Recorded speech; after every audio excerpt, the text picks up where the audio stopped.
May I invite Mr. Anthony Hobley? You're the CEO of Carbon Tracker Initiative. Can't wait to hear about that. So thank you. Yes, the Carbon Tracker Initiative, we're ex-financial market professionals. One of the things that we do is we use investment-grade financial analysis to look at the financial risks from climate change and the energy transition in the energy and financial markets.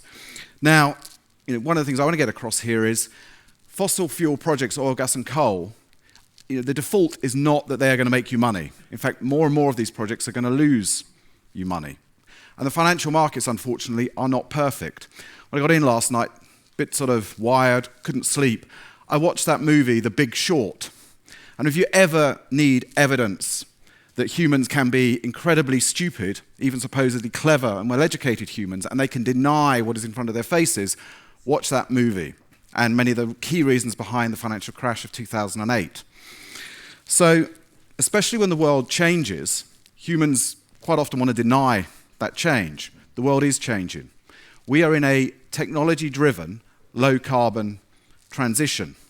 And it is clear, you just have to run the numbers. It is happening. Fossil fuels have lost their monopoly on energy generation, whether that's in transport or electricity generation or whatever it is.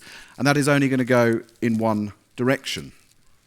One of the other, I think, certainties of business history, and we've seen this again and again and again, is the incumbents almost always fail to survive these technological transitions. If that wasn't the case, the cars that you drive would probably almost certainly be manufactured by the people who used to manufacture steam locomotives. The camera in our smartphones would be manufactured by Kodak. In fact, the laptops a number of you are using would probably be manufactured by typewriter manufacturers like Olivetti, but that's not the case. So this is another constant of transitions. I said we're in a technology-driven transition, so it is no longer a case of if, but it is a case of when, and we all know that when is critically important if we're going to stay within the 2 degrees budget. The problem we have is many in the existing energy companies are wedded to a growth model, and why wouldn't they be? They've been successful for a century, generating growth and really good financial returns. But the world is changing, and the risk is if they continue in that growth mindset, they're going to pour billions, probably trillions, into projects that clearly don't make climate sense, but actually many of which do not make financial sense. They will create stranded assets. They will destroy shareholder value. If we just look at that in the context of the Arctic, we've done the analysis, we've looked at all the world's projects. There is $69 billion at risk in planned projects, in planned oil projects in the Arctic that don't make financial sense. There is $20 billion at risk in planned gas projects in the Arctic that do not make financial sense. Now, one of the key problems we have is the industry justifies much of this growth, this investment, by demand models. But when you unpick those demand models, you find that they're based on a whole set of assumptions that give them the answer they want. The highest possible assumptions for population growth, for GDP growth.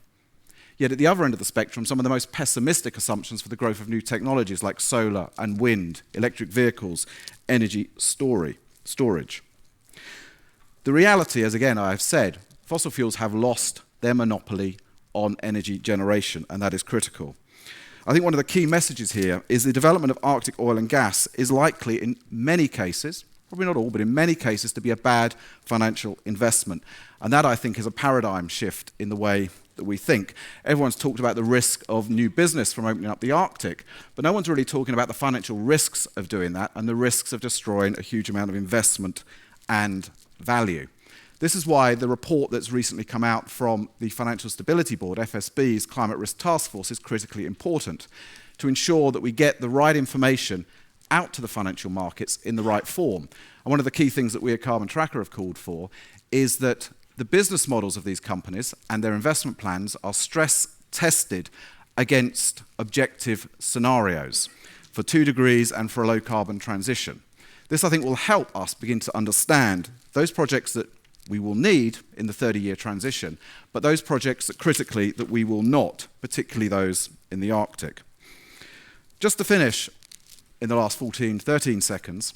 We've also done some analysis on these companies that is counterintuitive, that actually, if they go ex-growth, if you put the world's major oil, gas and coal companies on a 2 degrees low carbon pathway, they would be worth more. We estimate something like 140 billion more. For many of us who have pensions and investments tied up in these energy companies, that can only be good news. Thank you. Thank you very much.